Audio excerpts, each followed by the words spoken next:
So I recently had the opportunity to visit Disneyland and check out for the very first time Star Wars Galaxy's Edge. I'm going to do a couple videos talking about various experiences from Galaxy's Edge, and today's video is all about building a $100 droid. Hey guys, I am Pixel Dan. If you're new to the channel, hey, do me a solid, hit that subscribe button. If you like stuff like this, you'll get plenty of cool content on this channel, especially toy-related stuff, so we have a lot of fun here. And I already did a video checking out the Build a Lightsaber experience from Galaxy's Edge, so if you haven't seen that yet, make sure you check that out. You can do it now and come back to this, or come back to this either way. Doesn't really matter, just watch both of them for me. All right, so one of the other big things that you can do at Galaxy's Edge as far as experiences go is the Build a Droid. They have a place there called the Droid Depot, and for a mere $100, yes, $100, and we'll get into the value of the cost and everything as we go through this video here, but for $100, you have the option to come into this place and build your own R2 unit or your own BB unit. So it really does sound like a lot of fun. Now this is very different from the Build-A-Droid experience that we have over at Star Traders, which is the gift shop right outside of Star Tours in Tomorrowland. That Build-A-Droid experience, which has been there for years, is about building little action figures. That is also a very cool experience, which I do every time I go. I'm kind of addicted to that. But this is a different experience entirely because obviously the cost, $100, means you're building something a little bigger, a little more grand.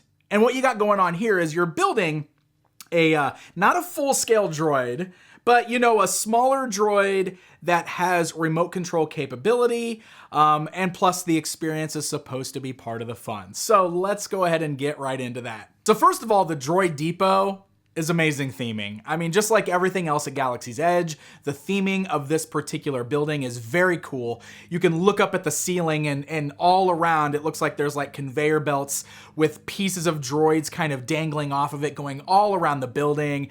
It's really, really cool. Plus, all throughout there's all kinds of cool things, like there is a life-size R2 unit standing in there that you can go hang out with or get a picture next to. The overall theming, fantastic, just like everything else in Galaxy's Edge. One of the neat things when you come into here and you do your reservation or you purchase the droid, one of the things you can do is you can pick up one of these. Now this is a Disney gift card, and you can just put the balance for the cost of the droid on this gift card and then immediately pay for your droid. You might be asking why you would want to do something like that. Why go through the extra trouble of buying a gift card and then immediately using the gift card? Well, this is a very special gift card because it looks like credits, like Star Wars credits. Like it's metal, it's heavy, it's very cool. It just has a little barcode on the back because this is an actual gift card. The only way you can get this is if you buy a gift card.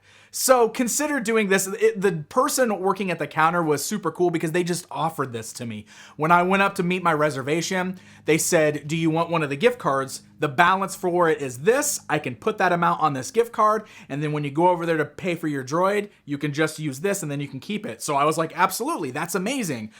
So this is very cool. It's a neat little souvenir. If you're into the souvenir, the tchotchkes kind of thing, you want all the neat stuff from Galaxy's Edge, keep that in mind. Grab one of these gift cards while you're there. So I guess quickly we should just talk about reservations versus just going in there and building a droid. It seems to me like you don't necessarily need a reservation for the droid building experience. Unlike the lightsaber experience where it's required to have a reservation because they only do so many a day and it's very popular, the droid thing looks like you can basically just walk in there and do it. There's less of a show involved with this experience, so it's more like how long it takes you to go in there, collect the pieces, put them together, and then you're out. So this one, I did do a reservation because the option was there and I wasn't sure going in. You can book reservations for everything at Disneyland 2 weeks out from your trip through the Disneyland website or on the app. Even while you're there in the park, you can get on the app and look for open times. So if you want to do it just to make sure you've got the opening, go for it. But it also seems like you can just walk right into the Droid Depot and just go right in there and do it as long as they've got an opening on the table. So you have to decide if you want to build an R2 unit or a BB unit. Now I did this one specifically for my son. Since the lightsaber thing was for me, he was really excited about building a droid, so I let him make the choice here. I tried to steer him towards an R2 unit because that's what I wanted to build, but he was adamant about building a BB unit. He kept saying, I want to build a BB-8. I want to build a BB-8. So we let him build a BB unit. The only thing that the caveat to that was I told him you can't just build normal BB-8 because there's a bunch of different colors and some even different shapes for the heads and everything. And I didn't want him just to go in there and build normal BB-8 because those options are there because you can walk into any store and buy a BB-8. So I wanted him to pick up something that was a little more unique. So that was the one rule that I gave him while doing this. So once you tell the cashier if you want a BB unit or an R2 unit, they give you a basket. This basket has a card inside that shows you all the pieces you need to pick up off the conveyor belt to build a full droid. You then make your way over to this conveyor belt, and this conveyor belt is just completely filled with pieces. Pieces for the R2 unit, pieces for the BB units. It's amazing. And they're just flying by. So you really have to sit there and kind of study and look things, and you can pick things up and look at them. There's different shapes for the heads for the BB units, like I mentioned. There's a couple different colors. So you just follow the pattern on the thing, make sure you grab all the parts and you put them in your basket. Once you've got everything in your basket and you're ready to go, you make your way over to the workstation. And again, there's instructions. It's very simple to put this together. Adults can help kids, obviously, but it's neat because they've got like a cable that you pull down that's got a screwdriver attached to it, so you can attach screws where you need to. But for the most part, it's all plastic and it just assembles together really easily. So I've got some footage from the Droid Depot. I'm gonna go ahead and insert that here right now. I'm not gonna show you like the full experience of putting it together, but I'm gonna give you some clips just to kind of give you guys an idea of what it looks like inside the Droid Depot when you're building a droid. I'm gonna start with this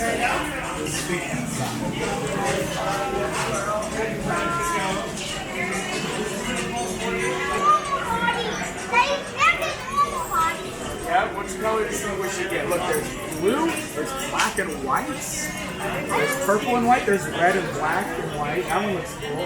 Black and white. This one's all red and silver.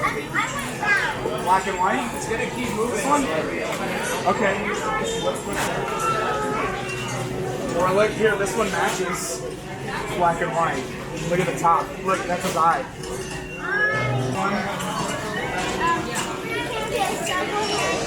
Yeah, so there's a purple circle head. Here you go, here you go. That's the one you want?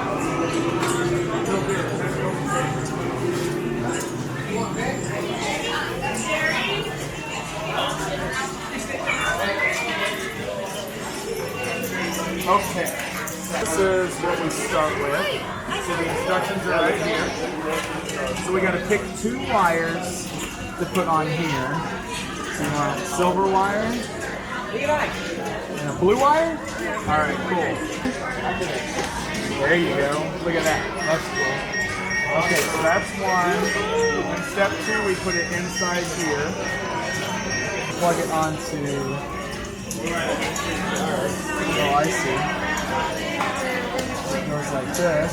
And then...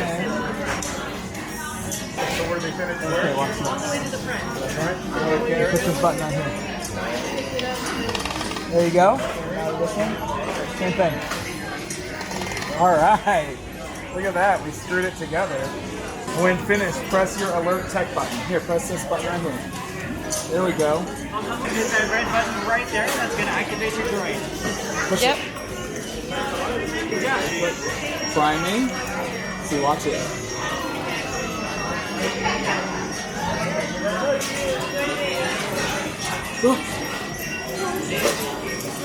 Droid's waking up.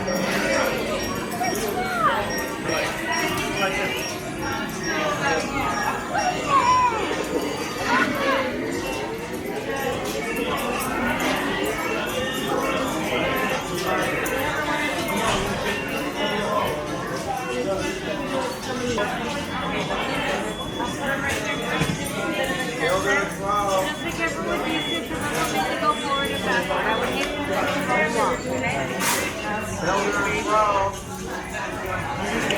Not forward. Oh, look at that. Push this button. You're making it soft. Push these buttons. That's how you turn it. Okay. All right, great. What do you think? Cool. I can. This is awesome. So thank you. All right. Look at that. Look, so mommy. You go for Droid. We get to take this guy home with us now. This is gonna be fun to play with at the hotel room, isn't it? I'll carry it for us. He's alive in there. It's so cool, man. High five. Wow, that was awesome. So it's a fun experience, and again, comparing this to the lightsaber thing, there's no show or anything that goes with this.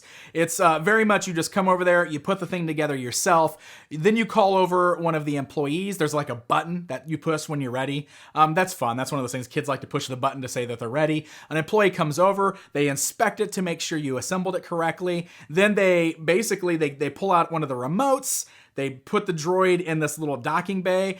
This is where they're basically syncing it up, but they tell you as part of the show that they're bringing your droid to life, basically.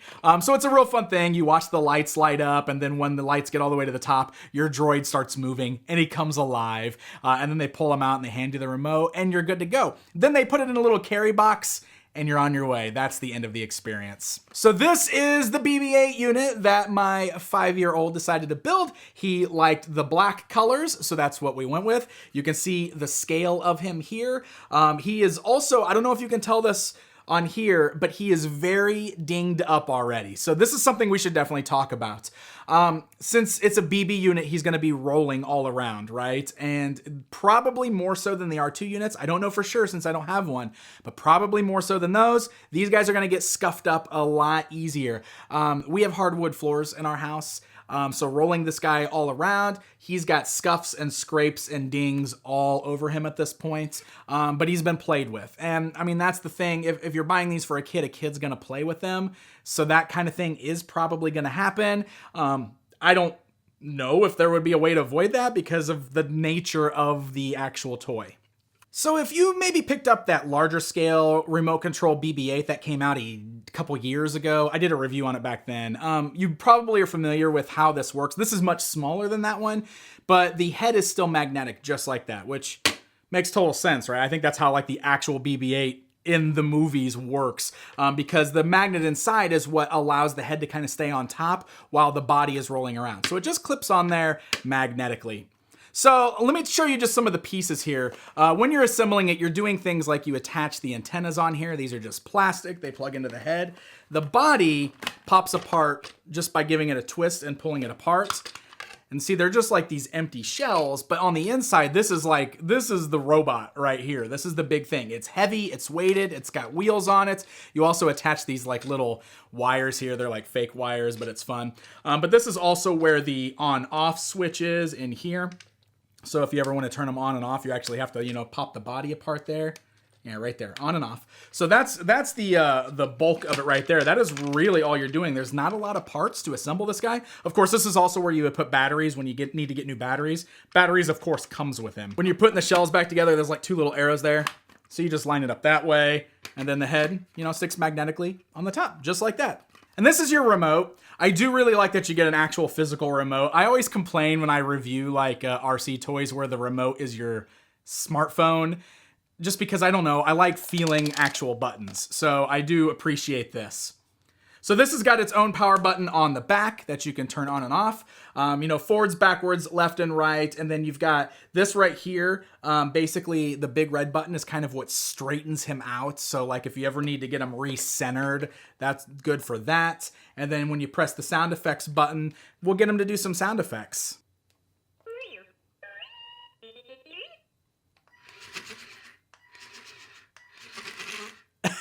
So there he is. Yeah, it's really fun the way you do that. So when you're driving him around, you're basically controlling, the head.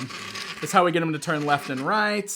And then see, moving forwards and backwards, we can get him to roll around. And I'll give you guys some samples of him rolling around on the ground. So he's pretty fun.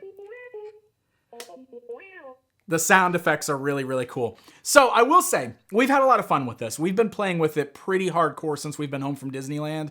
My son loves it. We turn it on, we roll it around the house. He's a bit hard to steer. I don't know if the R2 units are a little bit easier, but since BB-8's kind of rolling around, he's a bit tough to steer. And anytime he crashes anything, the head falls off of the magnet. You always have to put it back on. I had the same issues with like the larger BB-8 remote control toy that I played with a couple years ago.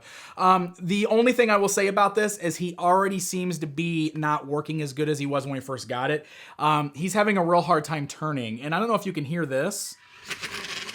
Do you hear that grinding? It didn't used to do that. So I don't know what happened, but there's something with the magnet inside that's not working as good as it did when we first got it.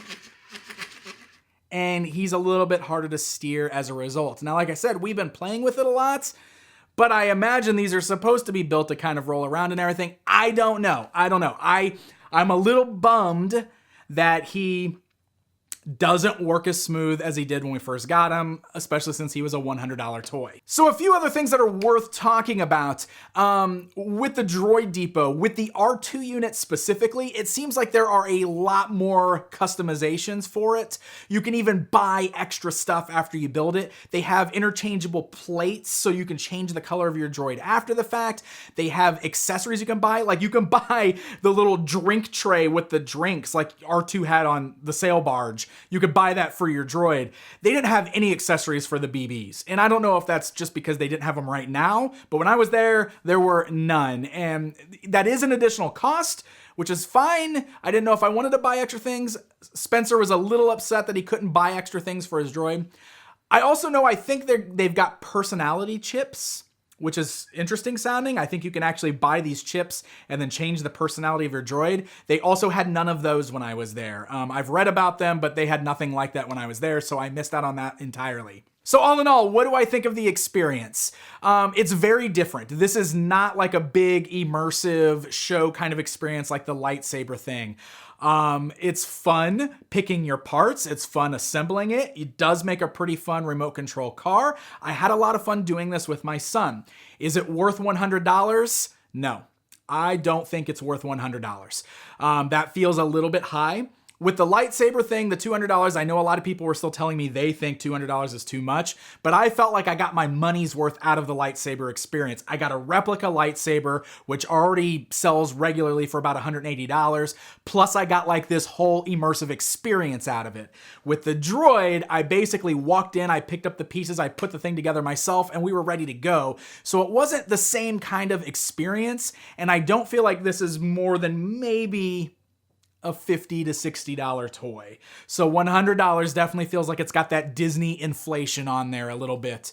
Will I do this one again? That's hard to say because, to be honest, we did this because Spencer really wanted to build a BB unit. Personally, I am very curious about the R2 units, so maybe I will do this again just so I can build an R2 unit and see what the differences are and maybe pick up some of those fun, unique accessories. But that's maybe. I haven't decided fully yet. I do not think it's worth it to buy another BB droid, so I won't be doing that again. So that's pretty much my thoughts on it at the end of the day. I'm still glad I did it because Spencer had a lot of fun with it. It's just one of those things where it's probably a one and done, and maybe this video will help you decide if it's something that you want to do or not as well. At the end of the day, everything you do at Disney is supposed to be for fun, right? You're supposed to have a good experience and you have fun with it. So if you have fun with it, then money well spent, right? So hopefully I help you guys out a little bit, and stay tuned because I'm also going to be talking about just some general experiences with Galaxy's Edge and show you guys some of the other merch that I picked up from the park. So don't forget to hit that subscribe button, leave me a comment. Until next time, my friends.